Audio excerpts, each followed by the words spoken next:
أخرى على هذه المداخلة القيمة. أعطي الكلمة الآن للأستاذ خالد زكري، وهو أستاذ بشعبة اللغة الفرنسية، والذي سيحدثنا je passe au français. Donc le titre de son intervention est Le harem et l'Occident, un regard désorientalisant. Je donne la parole à mon ami Khalid Zakaria. Merci Amal, merci à l'équipe Tanit et plus particulièrement à mon ami et collègue Zohra Leoui pour l'organisation de cette journée qui est à la fois effectivement un hommage au sens classique du terme, c'est-à-dire une manière aussi de reconnaître une dette à l'égard d'une dame, une grande dame qui a donné beaucoup de sa vie à la culture marocaine, mais aussi un hommage, et c'est ce que je trouve très intéressant dans cette journée, un hommage qui est centré sur le travail de Fatima al-Mernissi. Et c'est peut-être le plus bel hommage que l'on puisse rendre à quelqu'un qui a passé toute sa vie à penser sa culture, à se penser et à penser le rapport à l'autre. Alors, le harem occidental, c'est à la fois le titre d'un livre de Fatima al-Mernissi, mais en même temps, pour moi, c'est une manière de déconstruire le regard porté sur le harem par l'Occident et par tout un savoir à la fois scientifique, il faut bien le dire, mais aussi empreint d'idéologie sur le harem. Quand on se penche sur les titres de Fatima al-Mernissi, c'est un terme qui revient à plusieurs reprises dans ses ouvrages.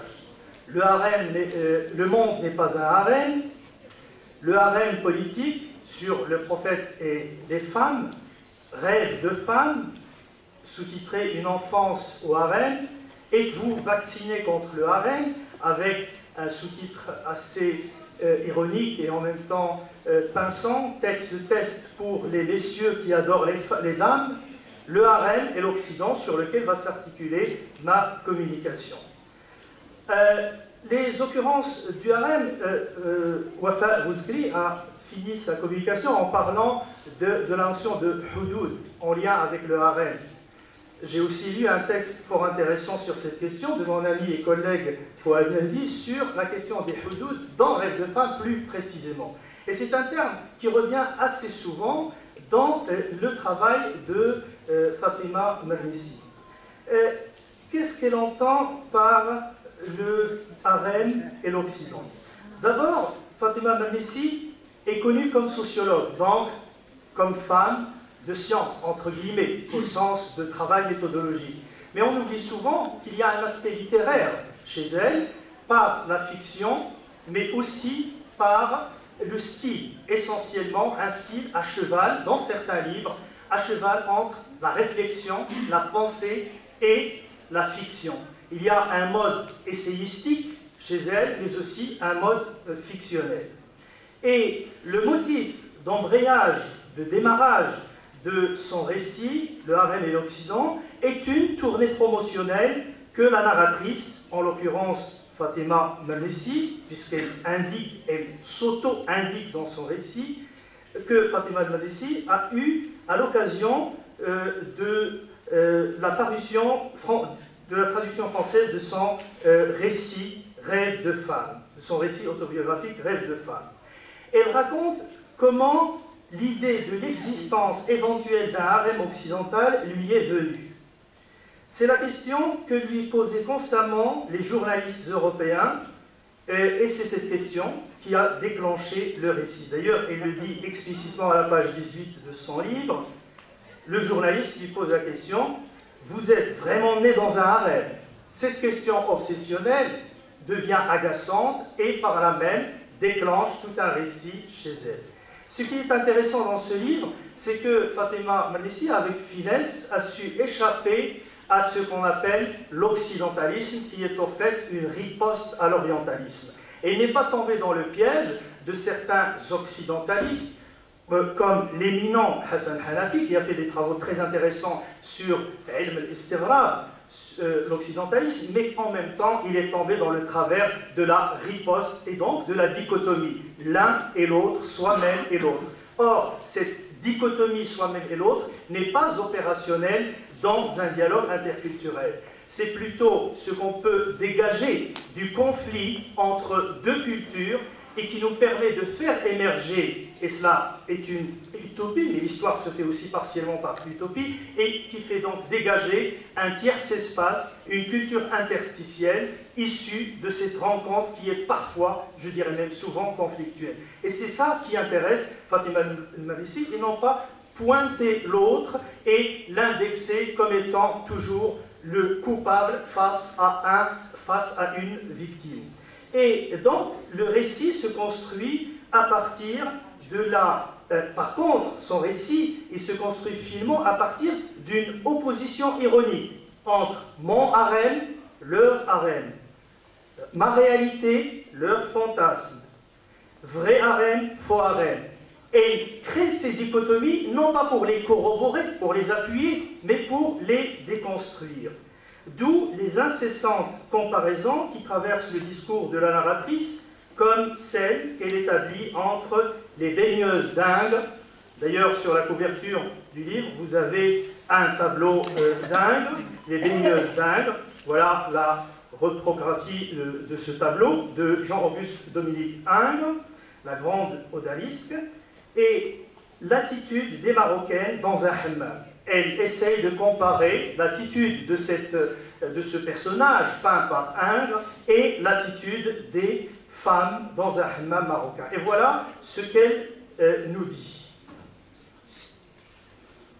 Les odalisques ont toutes le regard fixé sur un point indéterminé de leur horizon intérieur. Elles sont comme repliées sur elles-mêmes. En revanche, leur attitude lascive et leurs caresses alanguies me rendent ces baigneuses totalement étrangères. Elles ne s'identifient donc pas aux baigneuses d'Ingres. Un tel comportement est inconcevable dans un hammam marocain pour la bonne raison que le lieu est rempli d'enfants qui jouent et crient comme dans un jardin public. Les plaisirs érotiques au Maroc sont réservés à des endroits plus discrets, strictement privés.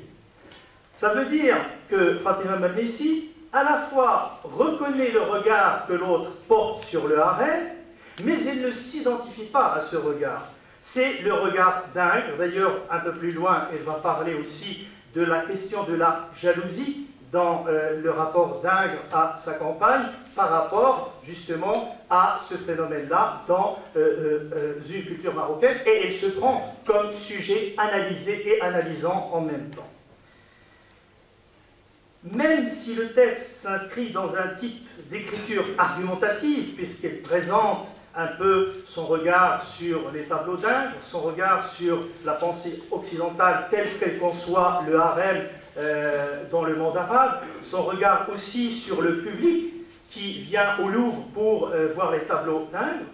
Et donc tout cela se fait dans un style argumentatif, mais cela n'empêche pas l'appartenance de son récit à un genre à la fois où à la fois la fiction et l'essai cohabitent. D'ailleurs, ni dans la quatrième de couverture, ni dans la première de couverture, ni à l'intérieur même du texte, n'apparaît une indication générique précise. Ce n'est ni un essai, ni un roman, ni un récit, c'est à la fois tout cela, et en même temps, cela permet à Fatima el-Marisi de dire des vérités, entre guillemets, sous un mode fictionnel. Elle raconte des choses qu'elle a authentiquement vues, elle raconte des fragments de l'art orientaliste occidental, mais en même temps, elle fictionnalise cette histoire de la représentation du harem dans la culture occidentale. Le paratexte n'indique nullement une appartenance générique.